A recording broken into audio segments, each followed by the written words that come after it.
What's going on, everybody? This is my 2022 Yamaha R7, and today we're going to be installing a couple different things, one of which is the Yamaha R6 throttle tube to replace the factory throttle tube. There's a couple of videos out there already about this. Essentially what it does is reduce the throw so that you have to twist the throttle less to achieve full throttle. So that'll be kind of a nice little addition. It's pretty inexpensive.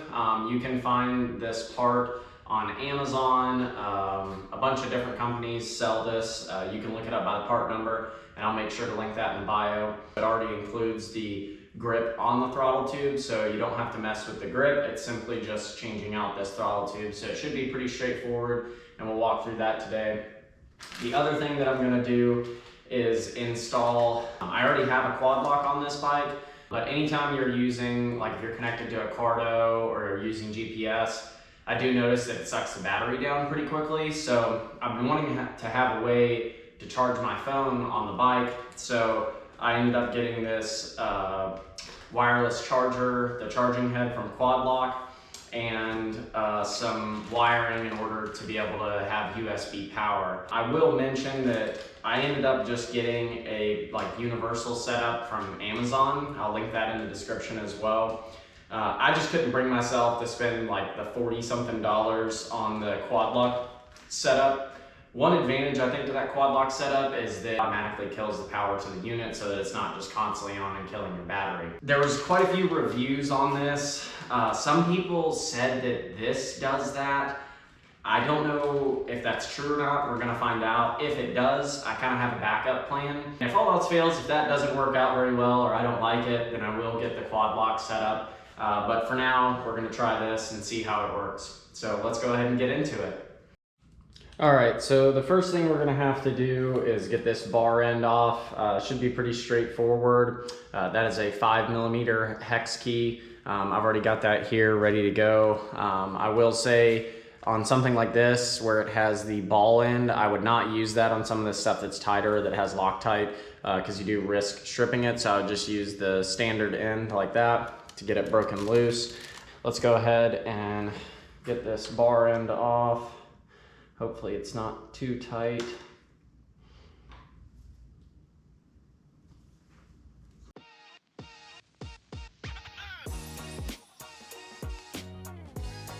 Once it's loose, you can use that longer end with the ball on there. It might be a little easier to get it unthreaded, and easy as that, that's all. All right, so now that we got the bar end off, next part is to take apart the actual part of the throttle tube where the cables run through right here. It has two 3mm Allen keys right here, or hex keys, that have to come off. And then the other thing I'm gonna grab is a pick so that I can grab those cables a little easier. You'll kind of see why here in a second.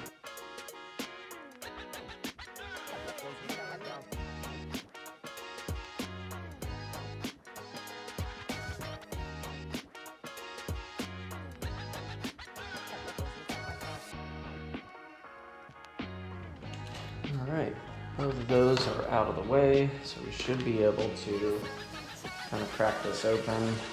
All right, I wanted to grab the camera and move a little bit closer so that you can kind of see what's going on. So these are basically just kind of two halves, and you can see, important to kind of note how the cables are run. Pretty simple and makes sense, right? So this top cable that's up here attaches to this part right there, that first one, and then the second cable that's underneath right here routes under through there and then wraps around to that part right there.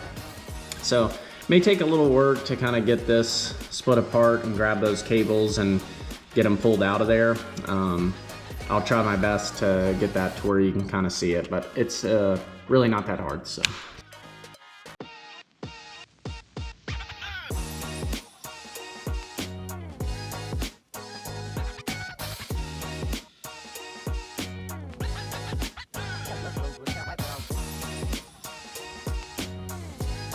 All right, and then after that, you're pretty much ready to slide your new throttle tube on. So it goes back on the same way, just in reverse, right?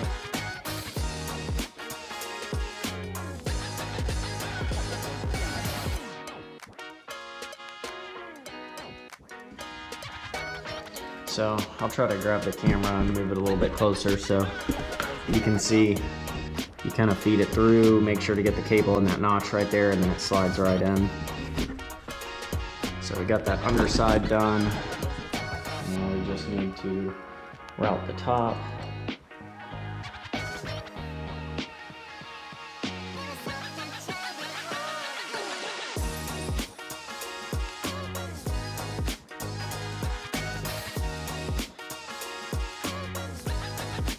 All right, I've run into an unforeseen issue. It should be pretty straightforward.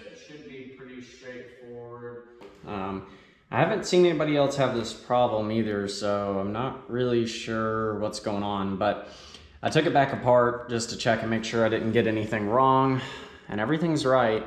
And what I noticed is that if I have this kind of separated from the throttle with the cable still hooked up, it actuates just fine. It returns to closed, no problem. And then as soon as I snap this back on and get those on there, there's a lot of friction. And it almost seems like, because I can see where the black is rubbing off on this white plastic, it's actually like rubbing on the inside of this.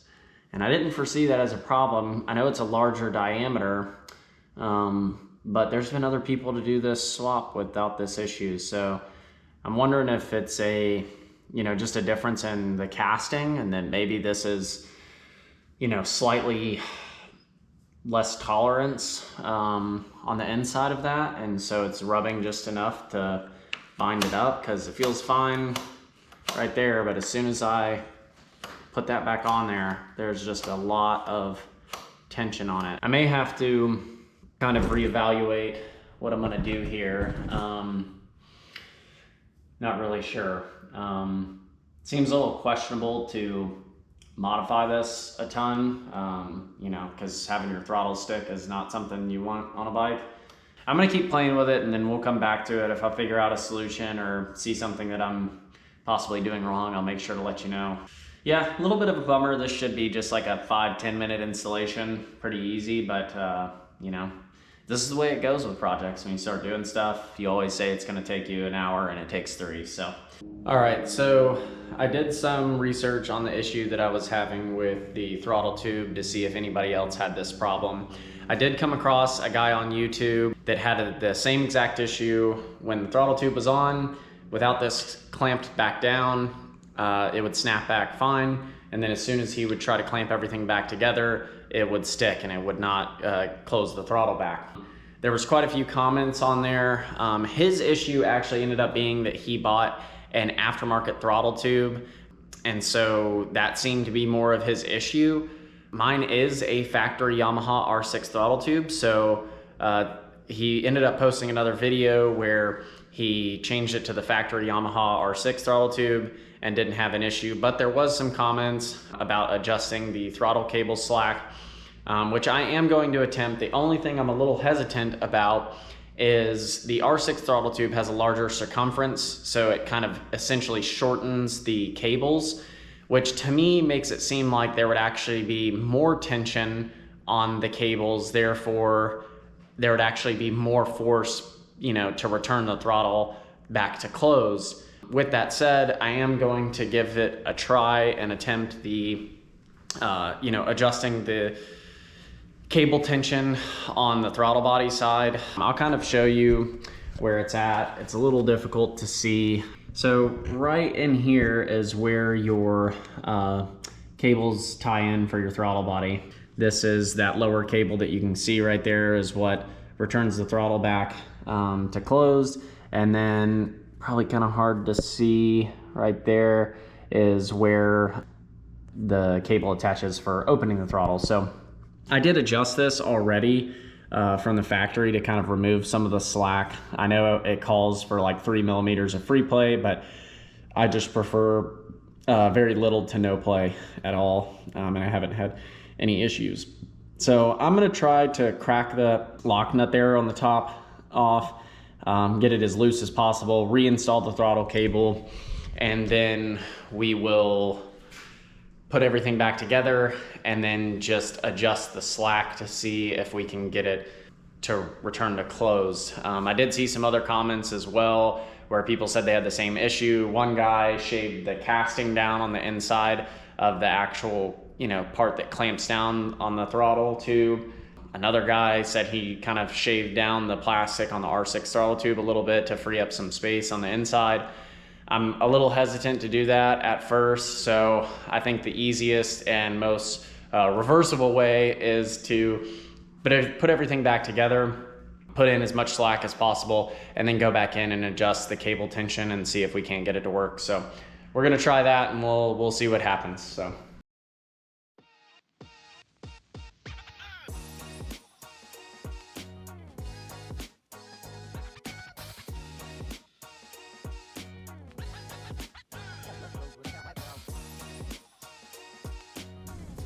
All right, so good news, everything works as it should. Still a little baffled. It may just be that this really makes that much of a difference, but it's probably hard to tell. I have got that adjusted ever so slightly from where it was to begin with. But nonetheless, it all seems to operate as it should, and it returns to close like it should. There's no tension or binding, and I was able to get basically the same amount of play, so almost no play at all, which is how I like it on this bike. So overall, not a bad install. I would say if you're gonna do it, just go ahead and put as much slack on that cable as possible, put everything together, and then hook it back up and get it back where you want it, because it does seem like that one or two threads difference seemed to be what was keeping it from returning to closed. So now that we've got that squared away, we just got to put the bar end on, fairings back on, and then that's it. And then we'll move on to the install for the cable to hook up the wireless charging head for the QuadLock. Alrighty, so now we're going to be installing the QuadLock wireless charging head for the QuadLock setup. And then here's the wiring kit. I mentioned this earlier, picked this up off of Amazon. Pretty inexpensive. I think this was like $10. A lot better than the 40-something dollars that QuadLock charges for their unit, although it does have the built-in functionality for automatically shutting off the unit so that it doesn't kill your battery. This might do that. Not really sure yet. We're gonna find out together though. One nice thing I will say for $10, it comes with a inline fuse so that you don't, catch your bike on fire. Seems kind of important to me. These are all waterproof connections, and then even when you unplug them, it comes with little caps so that these don't get moisture in them and corrode. Same thing with this, has a nice little cover for the USB slot. It's just a single. You can get ones that have like multiple slots, but to be honest, on a bike like this, I'm not really doing long enough rides or anything like that to need like tons of extra charging ports. I just want the one so that my phone will charge on there.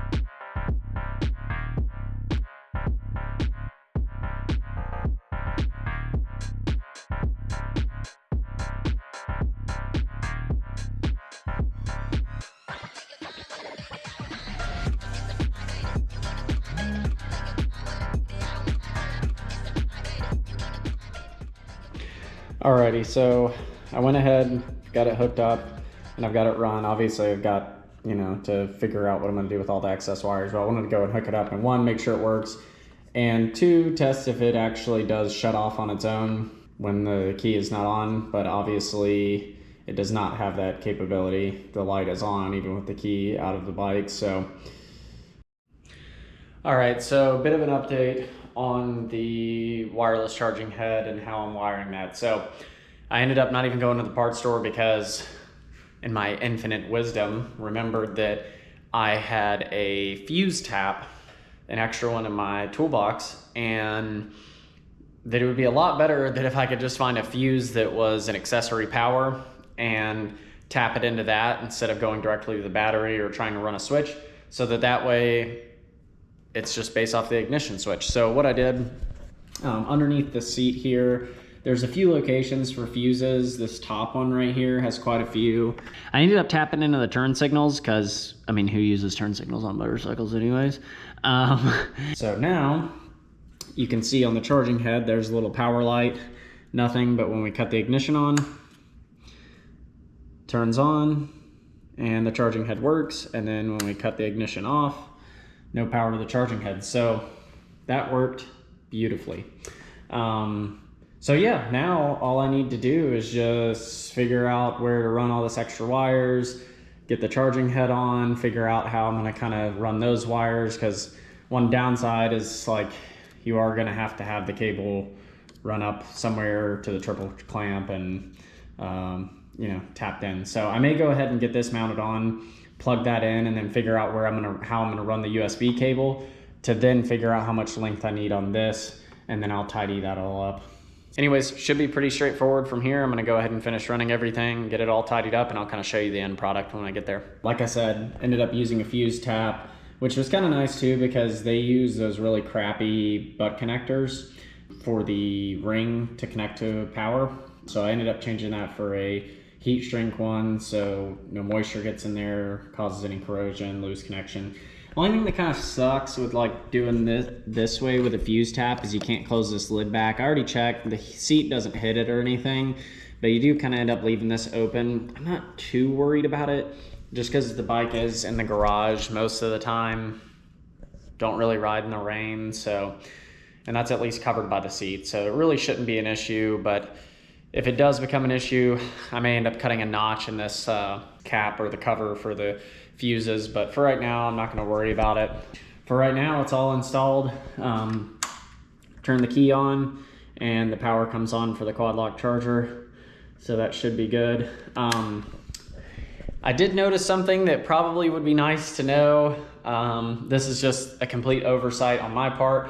I was making sure that I was using the right stuff to install this, and I saw on the book and on the back, I just didn't notice it, there's actually a power button on this charging head. So when you turn it on, you can hit this little button and it turns it off.